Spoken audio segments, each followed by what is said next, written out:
Tant que tu veux, tant peut-être comme ça aura plus de place. Oh, c'est bon, t'inquiète. Ouais, c'est bon, je te remercie. On est le 19 aujourd'hui. Le 19 février, et il est 17h42. Et on est à Olivet, chez toi, dans ton bureau. Est-ce que tu peux te présenter, Martin, rapidement, qui tu es, ton âge, d'où tu viens, tout ça? Donc je m'appelle Martin, j'ai 35 ans et je viens d'Orléans, j'ai toujours été à Orléans et je suis comptable de profession. Ma première question va porter sur tes passions. Est-ce que tu peux nous dire à quoi tu consacres ton temps lorsque tu en disposes? Est-ce que tu en fais vraiment ce que tu veux? Oui, je dispose de mon temps, mais on a toujours des choses qui s'imposent à nous. Hein. On ne vit pas dans une bulle, on vit dans le monde, donc on a toujours des choses qu'on doit faire. Bon, j'aime bien regarder des vidéos sur YouTube, surtout m'informer en fait d'univers existant. Par exemple, je sais pas, des vidéos qui traitent de l'univers étendu Star Wars, de l'ancien comme du nouveau, des trucs moins fun comme de la physique quantique, de la mécanique des fluides. Et voilà, moi j'aime bien toujours avoir plus de connaissances. Surtout quand je regarde des choses sur des choses que j'aime ou que je fais, j'aime bien me remettre en question pour savoir si j'oublie pas des choses, si je idéalise pas ou si je noircis pas trop. C'est important, puis ça aide à relativiser un peu quelque part. Comme j'aime beaucoup donc, tout ce qui est la science-fiction, les gros inconvénients de la science-fiction, c'est que quasiment tout a déjà été fait. Et que quand tu commences à aller dans des trucs assez techniques, il faut que tu aies de la connaissance parce que sinon, des gens qui ont l'habitude de ce genre de littérature vont savoir tout de suite que bah, ça colle pas. C'est ça un peu le dosage avec la réalité, la fiction, c'est pas toujours évident. J'aime beaucoup aussi principalement les RPG, hein, Pokémon notamment, et le RPG en général. J'aime beaucoup le concept d'incarner des personnages, de se balader dans des mondes fantastiques ou horrifiques, peu importe. De quelle façon tu nourris cette passion? Alors tu l'as un peu dit, hein, tu regardes des vidéos sur YouTube par exemple. Ouais. Après, est-ce que tu regardes des séries, des animés Je fonctionne un peu par cycle, des fois je vois des animés, des fois je vois des mangas, des fois je vois des séries. C'est par cycle, hein. J'en fais beaucoup d'un coup, puis après je stoppe et je fais autre chose. T'es pas quelqu'un qui lit des mangas à longueur d'année par exemple? Je l'ai fait quand j'étais étudiant, comme j'avais beaucoup plus de temps que maintenant, oui, je lisais 3 ou 4 séries par semaine, quelque chose comme ça. Ah ouais, carrément. Mais séries de combien de tomes? À l'époque, 50 tomes, c'était juste avant One Piece et Naruto qui ont dépassé les 50 depuis longtemps. Et donc tu pouvais par exemple lire une série de 50 tomes dans la semaine? Ça fait beaucoup quand même. Ça fait quand même beaucoup.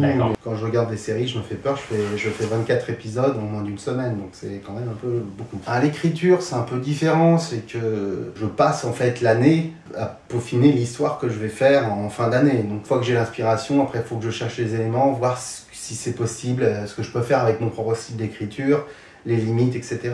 On va peut-être en parler un petit peu après là, de l'écriture. Tu dirais, toi, par rapport aux produits culturels, quelle relation t'entretiens avec les produits culturels français, japonais, américains ou bien d'autres origines, lesquels tu affectionnes le plus? J'aime beaucoup le Japon, aussi les comics, j'en lis quelques-uns, et puis aussi quelques productions françaises. On a produit pas mal de très bons dessins animés dans les années 80, et il y a eu l'excellente série Wakfu. Il n'y a pas longtemps, ils ont sorti le livre en 1 de Dofus, qui est du point de vue de l'animation, et c'est quasiment une leçon d'écriture, tant sur l'animation que sur le texte, sur le fond, sur l'univers, c'est très complet. T'es allé au Japon d'ailleurs, toi? Oui, je me suis payé ce luxe d'y aller.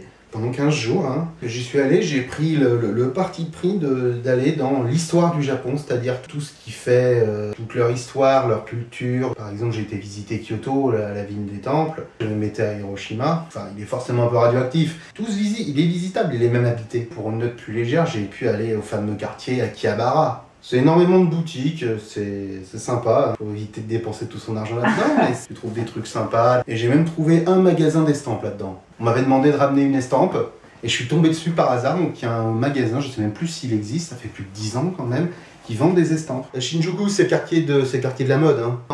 Non, c'est le quartier des affaires. C'est le quartier des affaires, donc ça se visite beaucoup, hein. Est-ce que toi, tu considères que t'es collectionneur et de quoi? Je collectionne des mangas, en ce moment j'en lis plus trop, mais j'en ai quand même une belle collection.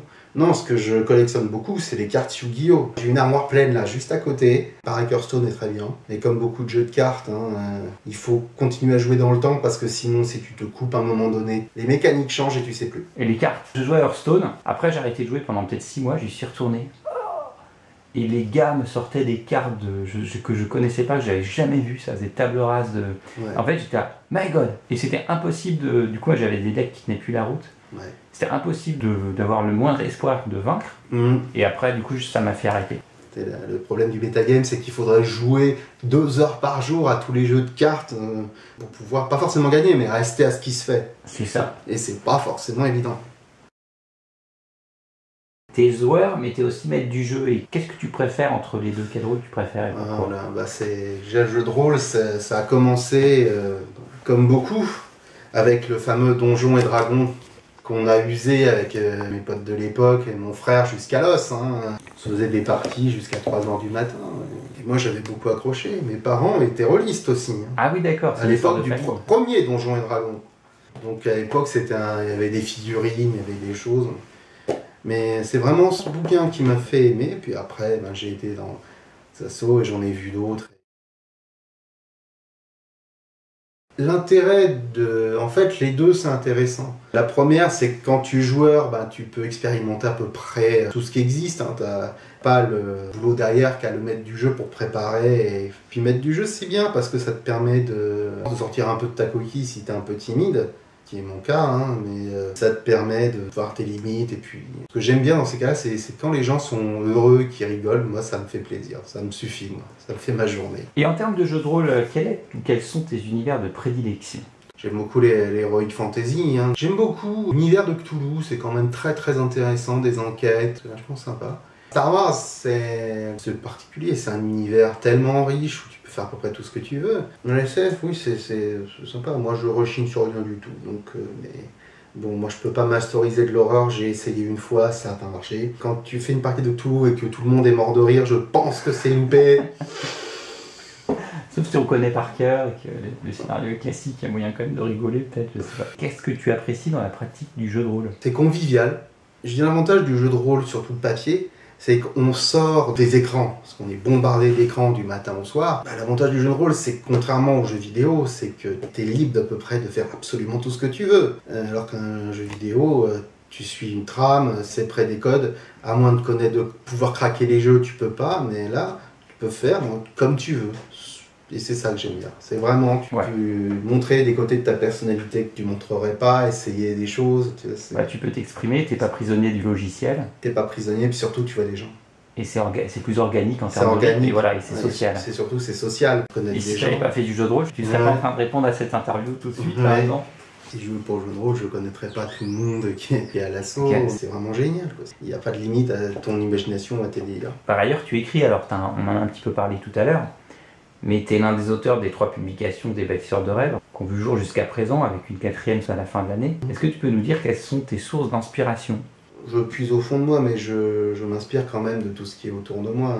C'est largement exploré, donc ce qu'on écrit, c'est toujours un peu intertextuel. C'est toujours intertextuel, et puis l'avantage de regarder d'autres œuvres du même, ça te permet de dire, tiens, si tu ferais ça autrement, plus j'obtiens d'informations, plus mon esprit travaille pour faire quelque chose. J'aime beaucoup aller au cinéma, parce que c'est quand même une source inépuisable d'idées, de visions. Pour le scénario de jeu de rôle, j'ai appris une technique qui est plus simple, c'est la technique du post-it.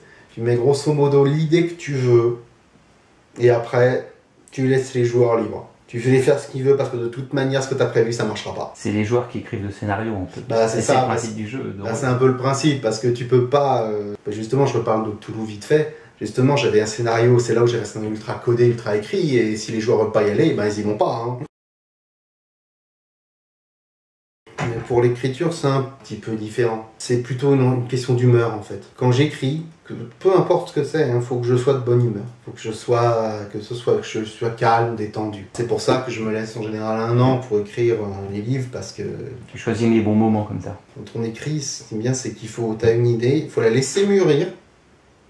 Continuer d'y penser, mais la laisser mûrir, et puis après ça évolue, ça évolue vers quelque chose. C'est l'histoire qui t'emmène quelque part aussi. J'ai déjà vu ça, j'avais prévu des choses, et en fil de l'histoire, ça a complètement changé. Donc je me fais aussi porter par ce que j'écris. Et est-ce que tu es un gros lecteur d'ailleurs, ou est-ce que tu l'as été? J'ai été un énorme lecteur. Non, je lis, mais je lis quand même beaucoup, je vois beaucoup de SF. Je lis beaucoup, j'ose quand même dans ce thème-là. Aujourd'hui, si tu lis de la littérature, des romans, ça va être surtout de la SF. Ah, complètement. Ouais. On va terminer là-dessus. Hein. Tu animes une chaîne YouTube. Tu peux nous dire quel est le thème de cette chaîne? Oh là là. C'est donc du RPG, principalement, je pense 90% de Pokémon, 1% de Star Wars. De temps en temps un peu de Yu-Gi, mais c'est compliqué. Et puis, à mon avis, ce qui va me passer par la tête... Tu es féru de jeux vidéo aussi. Oui. Je vois là, il y a des consoles. Je redécouvre, enfin surtout au niveau du jeu vidéo, récemment, je redécouvre beaucoup de choses, parce que quand j'étais petit, on n'avait pas beaucoup de sous, et donc les consoles, c'était pas ça. Hein. Donc tout ce qui est la grosse période du jeu vidéo des années 2000, je ne l'ai pas vécu. Quelle est la régularité de la mise en ligne de tes vidéos? 4 par semaine à peu près. Faut mettre le lien, parce que c'est Oui, je le introuvable. mettrai.